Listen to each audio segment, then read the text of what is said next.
Kütus auto sees, see vaikselt kahaneb. Kui tanklasse minna ma ei kavatse, pigem tööle kas või jala lähen, muidu pankrot on üsna varsti käes. Pisar silmis vaatad hinnasilti, mõtled kurat, mida pehki, mis nii küll inimestest saab. Kui tööl käid selleks, et paaki täita saab, kuid autokütus saab ju ükskord otsa, seda juurde ma ei jõua osta, sest hind, see minu jaoks on liig.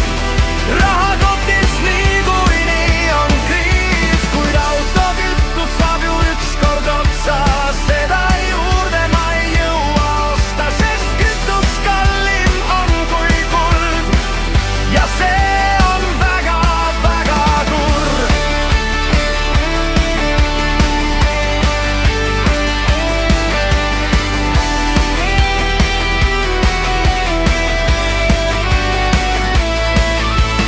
Auto äkki veidi peab veel vastu, seni kuniks arved makstud. Siis tangin, kui raha alles jääb, kuid ilmselt jalameheks jään.